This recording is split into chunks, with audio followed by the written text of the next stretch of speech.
The public can now see he is a lousy Prime Minister. Will go down in history as Starmer's surrender week. Rachel Reeves is bankrupting the country and they are going to China cap in hand looking for money. We have sold Britain out to what we'd say are hostile countries like China. Trump said this was an act of great stupidity.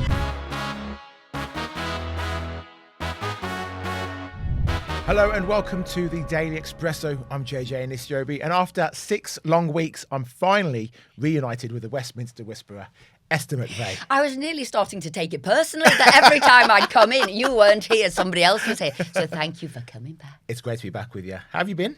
Good. What a week it has been for British politics. Yes, it's one of the most shameful weeks in British politics, I'd say. And I think it will forever go down in history as Starmer's surrender week. Because this was the week that Labour voted to weaken our nation by dismantling our national security. And they voted for it via the front door, via the back door, and also to attack, I will say, our veterans, our army veterans. And you know that through what it's done with the Chinese embassy, what it's done with Chagos, and then that awful Northern Ireland Troubles Bill, which will basically reopen the door for criminal prosecutions to our veterans. So I can go through it step by step, and maybe we start with Chagos, because it's such a huge week, and I guess people want to understand why. What is the reason that we have sold Britain out to what we'd say are hostile countries like China? All right, well, let's start with the Chinese embassy. This Right. seems absolutely nuts to me. Yeah, and people want to know why. Why are we doing this? Yeah, why are we doing it? China has 7 embassies and now they're going to bring them all together and have this super embassy. Well, okay, it seems to go back to 2018.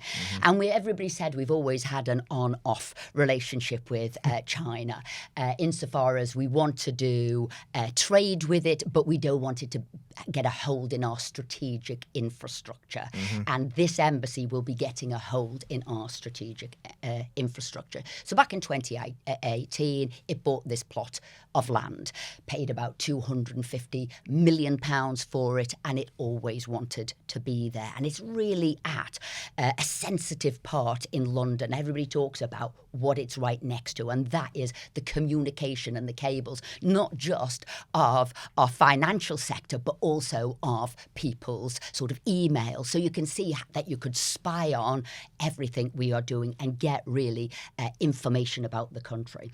So it wasn't approved. It never went through. And then when Starmer came into government, one of the first phone calls he had was with President Xi to talk about this embassy. And he said this embassy will be a linchpin, a crucial part in UK-Chinese relationships, and wants to push it going on from there.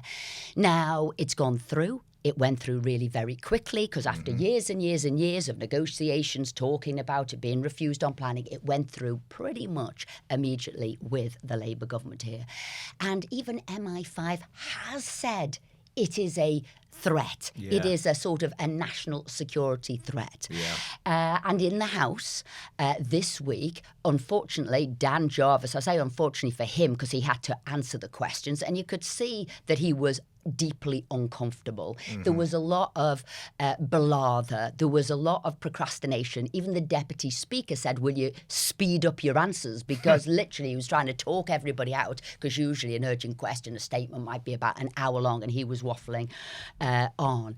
And, you know, this is the problem. They're saying Labour's saying, Starmer saying, we can mitigate any security issues now. Mitigate is one of those words like interesting. It covers a million things. You can mitigate, but there is still a risk. So you can manage it as best as you can, but there will still be a risk. And at a time when China seems to be being the most expansionist it's ever been, the most dangerous it's ever been, the world is very dangerous.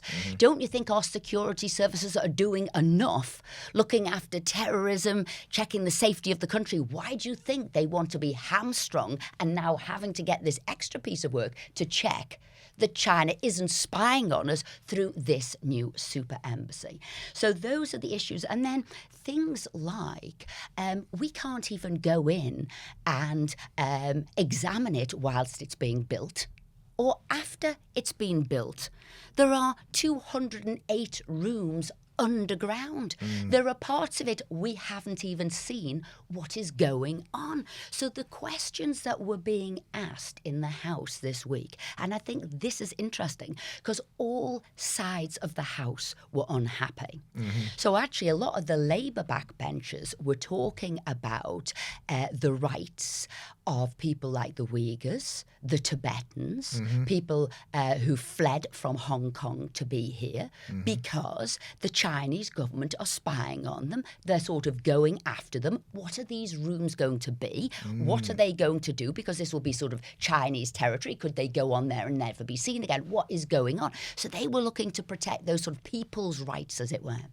And then other people were saying, well, hang on a sec. We know that the government has spied on us. We know Labour dropped that case about those two people spying on. So we now know that they have done surveillance on British businesses, surveillance on British universities, getting all our intelligence. So don't you think they'll be surveying what's going on in our financial sector? Yeah. So lots of questions about that too. And then the next one, you know, this is a threat.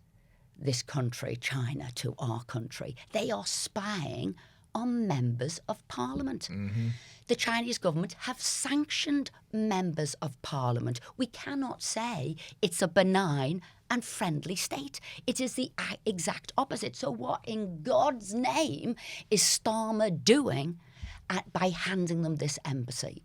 And this, because they couldn't answer why, what are the reasons, why are you doing it? And this is because most people are saying, actually, the Labour government, Rachel Reeves, is bankrupting the country, and they are going to China cap in hand looking for money.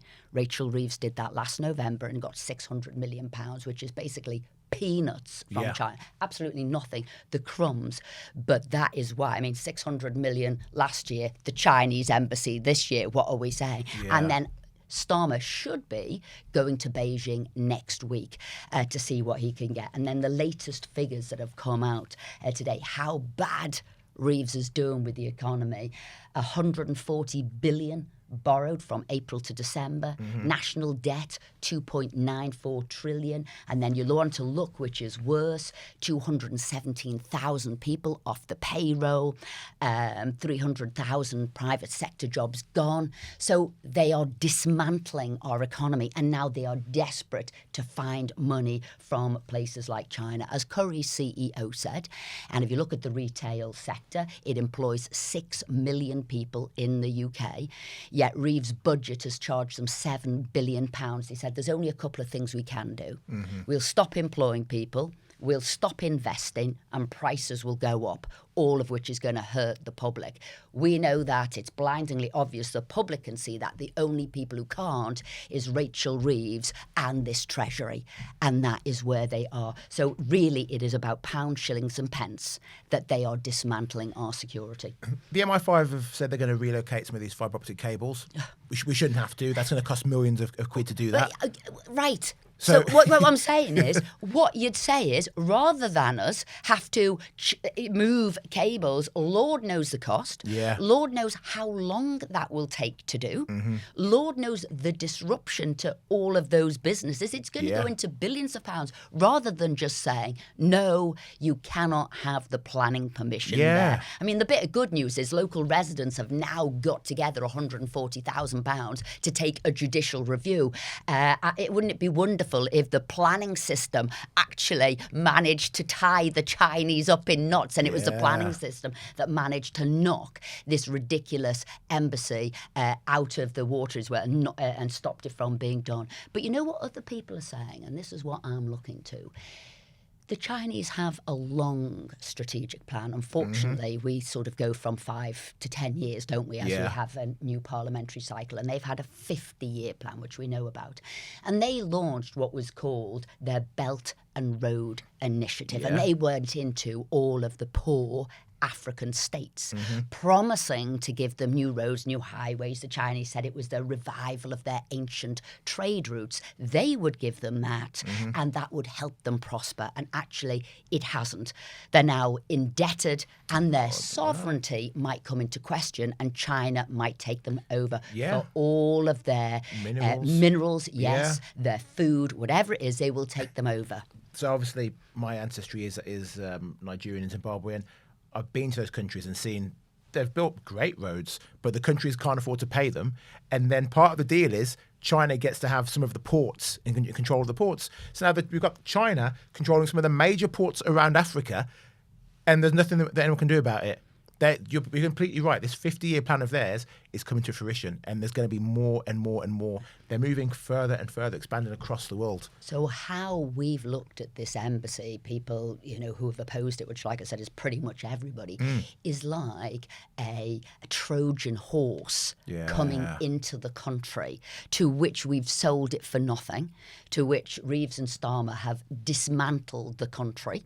We are weakened in every which way, weakened financially, now weakened that we're taking money off what would be our national threat, right? And they're going to take over us from within. And as I said, there is a template down for that.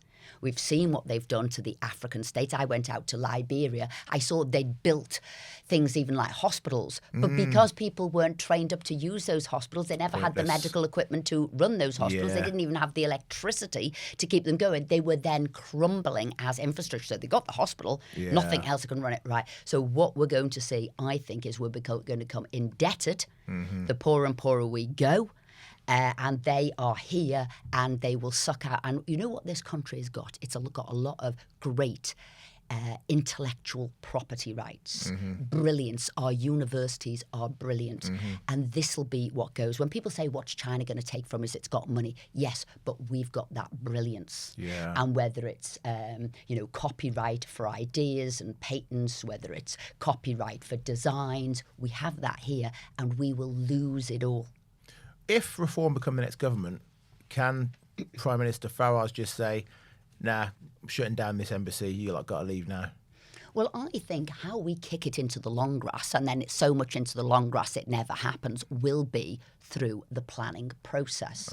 It will be that it isn't right, it can't fit, it doesn't fit there, the residents will take a judicial review. And on top of that, which is, I have to say the only positive, and it's a very bad positive from the way Rachel Reeves is destroying the country, construction now is becoming so difficult to do here, not only in the cost to get it done, but actually finding the manpower to do it and deliver it. So there could be a clogged up and a slowing down. Now, you might say, probably true, China could just come in, bulldoze through that. And who knows what they're signing to. They might sign up to let Chinese use their people to build it, to let Chinese bring in their infrastructure. I know there was a question by Richard Tice Reform this week to say, can you guarantee that British steel will be used to build this property? And they couldn't answer it, but that could be a good way to slow everything down as well. But really, we have weakened ourselves for absolutely no apparent reason whatsoever. Labour, Starmer and Dan Jarvis this week could not give an answer onto why we have done this act of self-sabotage. Well, talk to me about the Chagos deal. Yes. Now, I will come to Prime Minister's questions for this, because I think this is where Starmer was skewered and then he was thrashing around to think of an answer. Can I say, first of all, I was surprised to see him out. PMQs. I'm so used to it not being him. I was shocked to look on the TV and be like, oh my God, never hear Keir has actually turned up. Well, he did. And maybe he wished he hadn't have afterwards, because to be fair, he had said, and this is how he went in, well, what's happening with Greenland? Well, the people of Greenland should have a say in whether they want to be taken over, whether America can get its foothold on Greenland. And we're going to let the people of Greenland have a say. So So the first question, obviously, by Kemi was, well, if you think that's right, and I agree with you, the people of the island should have a say whether they want another government to take over them, another country to take over them. But isn't that therefore true of Chagos? Shouldn't the Chagosians have a say? Well, obviously he was thrashing around. Lord knows what he was saying. He tried to say, you're taking the side of Trump. You're saying what he's saying. So, well, no, I'm not. I'm just saying, what's this about? Is this hypocrisy, basically, or is it stupidity? But you can't think both of the same things at the same time. Correct. So she did actually skewer him, but he kept saying, my values and my principles are important, and I have those for Greenland. And she says, but you don't have those values or principles for anything else, and you don't have them for Chagos, so it does not make sense. Equally, the Deputy Prime Minister had also said if President Trump did not like the deal, the Chagos deal, then it would not go ahead. In fact, Trump said this was an act of great stupidity, and yet we are still going ahead with it. So again, he did not like that at all. And it is an act of great stupidity. Why on earth would we give over what has to be a strategic military place? Not only are we giving it away, right? We're paying to give it away. And who to? To Mauritius, who is an ally of China. Yeah. So he a part of the deal is that we will keep the base. We're going to lease the army base there on Diego Garcia for 99 years. And we won't allow any other powers to use the islands around the base without agreement with the UK. I don't trust that a foreign country that is in league with China is not going to be allowing the Chinese to do whatever they want to do around the islands, you've got just to look because at you've signed a deal. The various conventions that also Mauritius has signed up to, which is also, it couldn't be maybe a nuclear base, etc. So they're going to shift the rights of what you could do. And again, people say, which they wouldn't answer, and I kept answering, what is the reason? We all know the money that you're handing over, £35 billion, which is clearing off all of Mauritius' debts, and none of the population have to pay tax for a year, right? So we know the money is ridiculous. But what is the reason you are doing it? And they cannot answer. And it sort of goes back to a decision by the International Court. But it was a non-binding decision which said, let's look into this. You've had these islands for 200 years, but in 1965, they became part of British Indian sort of territories, British Ocean territories, and now you should maybe look to hand them back to Mauritius if you're not going to use it as a strategic place for your defence. And that's how it came about. It was like a conversation. So, of course, there were 11 negotiations back and forth because it started as this, I'd call it a conversation point with a non-binding agreement. So you didn't need to do anything about it. You needed to say, actually, the world's gone much more dangerous, and it is a base that we need to keep because the world's gone much more dangerous. So they did not need to do it. And that's why when they're put under pressure, why did you do it? They can never answer why did they do it, because there actually isn't a reason to do it. When Starmer's being asked questions and he doesn't answer them, he just equivocates, why can't the Speaker of the House turn around and say, hey, Starmer, answer that properly? That is a question that is asked a lot. And actually, it's a good week to bring that up, JJ, because this week people were so furious at PMQs that Starmer wasn't answering questions, particularly on Chagos. Richard Holden, who is the Shadow Secretary for Transport, got overly boisterous. And the Speaker told him off once or twice, and then he told him off, and then he said, leave. So he told him to leave. And then a little bit later on, and obviously he was huffing and puffing as he was told to leave. And then he put out a tweet and he said, you know what? It was right for the Speaker to tell him to leave because he was heckling and he was boisterous. And then this is the sort of what it answer to your question. The Speaker's job is just to make sure that the proceedings go ahead smoothly and that they're not stopped. He is basically there just to chair it and make sure it happens. The only person who is responsible for answering the questions, a Prime Minister's questions, is the Prime Minister. So the Speaker can't force him to do it. It's for the Prime Minister. But what I will say, if he doesn't answer them, if he answers them incorrectly, and he has been fact-checked and found to answer them incorrectly, the public can now see he is a lousy Prime Minister. Yeah. So the Speaker can't demand he answers. A bad answer is your answer. The fact that he can't do it is your answer, that he's not really in sort of control there. That's annoying. And it's been a very bad week for Starmer in his polling. In Labour Party's polling. Yeah. And actually you're seeing a shuffling around now because Kemi's doing really well at PMQs. People are frequently upset that Reform don't ever really get a say that much because obviously it's usually the Prime Minister and the opposition and then Lib Dems come in, so they don't. But what has gone wrong, what has made Reform's polling crumble as well as Labour? I'm going to put it here. I don't believe it was about the defections. I don't believe it was about that. I do think it's lack of media coverage. I think Reform somewhat have stumbled in the media coverage. But what I think it is Reform's close links now to Trump. And people are questioning, what is Trump doing? You know, you see brilliance from Trump and you see petulance from Trump. You see somebody who wants to be making sort of world peace and yet at the same time he's become an agitator. He's meant to be a Democrat and yet people are now saying he's acting more like an emperor Trump.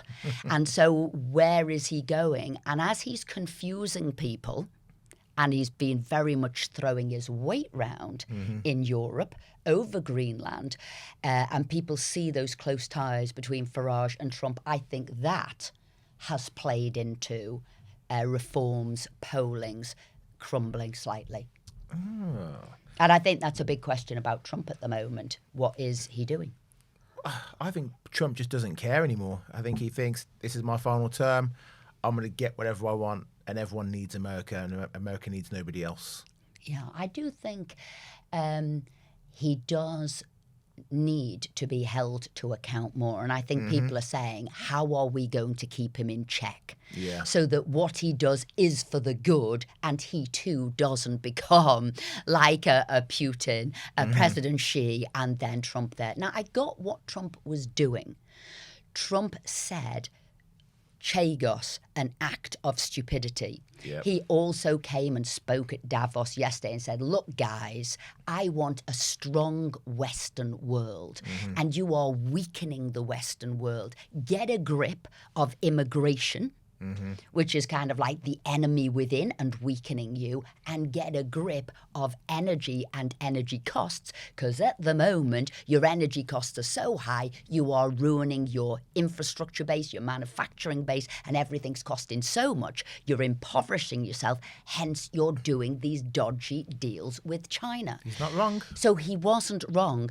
But I wonder, can he be saying it in a better way now? Is he so furious because he can see what's happening with China that he's not saying it in the best way that is acceptable? Or will he say, look, I couldn't have said it more plainly to Starmer. I couldn't have said it more plainly. And yet he has not listened. So is this the only way I can say it? So I can see what Trump is doing. The European countries do need to do more. They need to do more to pay him for defence, because Trump is saying, hey, guys, I'm paying for you lot. If you weren't so weak, you'd be able to pay your way, which you're not, which I'm doing. So please stop being so weak. And interestingly, the week which I started off this podcast with you about, Starmer has weakened us more with his surrender week in Parliament. He's made us weaker internationally. We looked at the financial figures this week. He's made us weaker internally. And this weakness now is allowing Trump too to bully everybody and tell them what to do. And that, I think, we've just got to be careful that doesn't tip on its head and Trump seen as the aggressor. Because he was quite rude, wasn't he, in Davos, sort of yesterday, saying, oh, if it weren't for America, you'd all be speaking German now, now maybe a bit of Japanese. So I think he's got to be careful he doesn't go over the top there. You know, he's pulled back from the tariffs, saying, I've got a deal, I've got a great deal. You know, I've now got places that I can put our military and we will own that little bit of land. But I just think he needs to row back from that bullying so he doesn't look like the aggressor. I disagree. I think bully them harder, Trump. He's gone in, he's saying all these absurd things, and now he's got a great deal. And having America, a larger base in Greenland, protects Europe. That will hopefully stop the Chinese submarines and the Russian submarines coming down that stretch of water.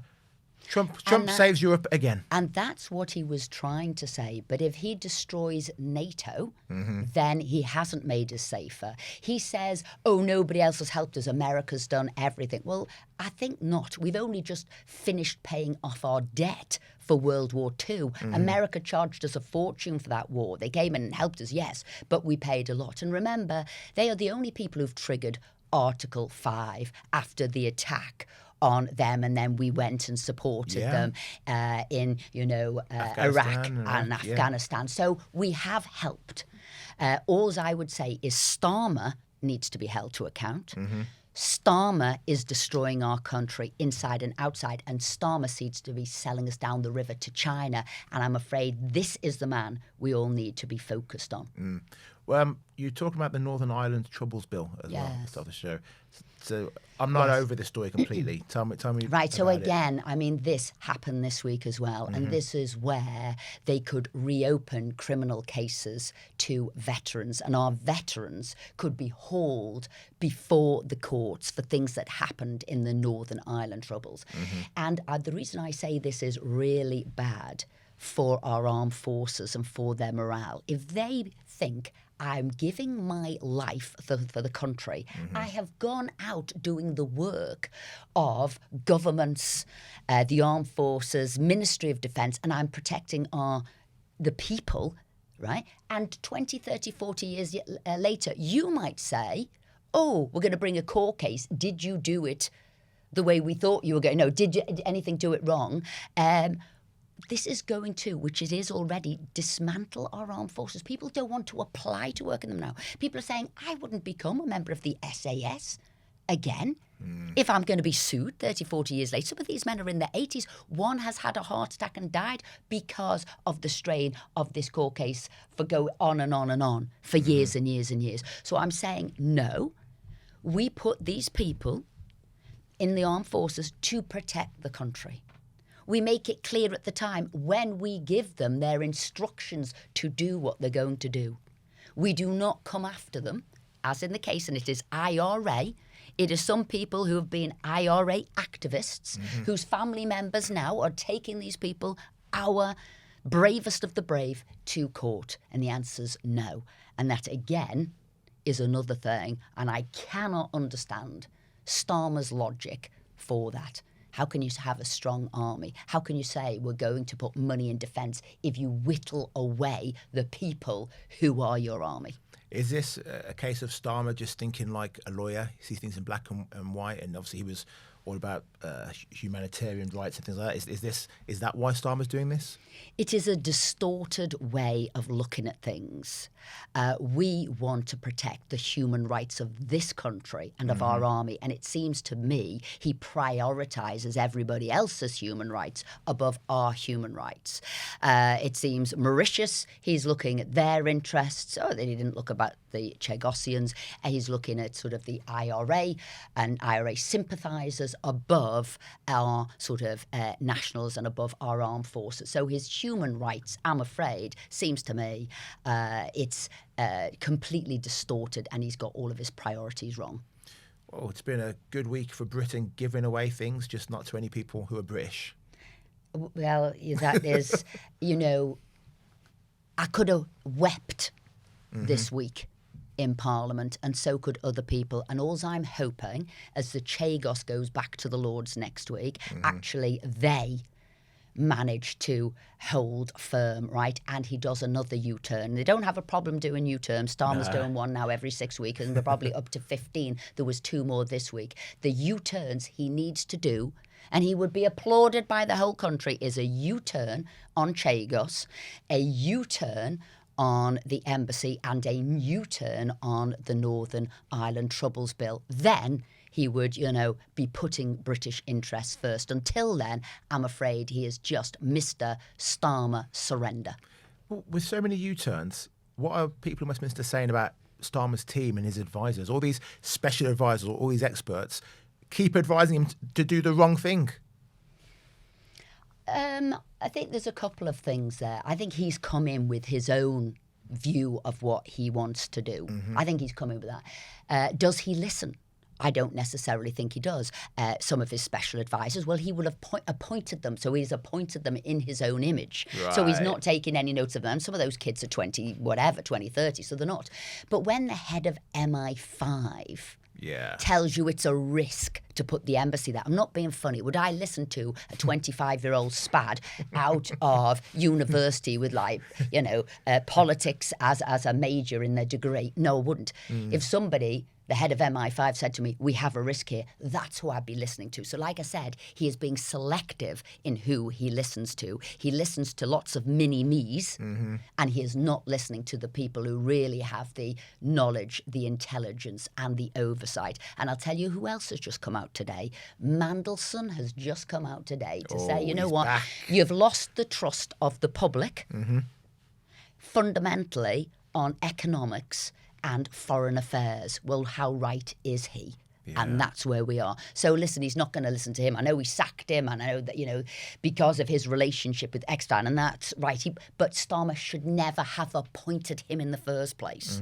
Right? Now everybody is coming out saying, you've lost your way, Starmer. And the best thing anybody could do is to get rid of him. And I do see Andrew Gwynn now has said, I'm going to stand down so Andy Burnham could go for his seat. Not that he'll win that seat in a by-election, so that isn't it. But what I meant is it's the agitations there. Yeah, wow. Esther, as always, I am flipping exhausted after talking to you. I don't know if that's a good thing or a bad thing. You've not put me to sleep. It's just an emotional roller coaster. I can say every week actually is now in Parliament. Yeah. Every week I think next week can't be as bad as last week, and invariably is for a different reason. Yeah. But this one, as I said, will go down in history as Starmer's surrender week. Well, Esther McVey, thank you very much as always.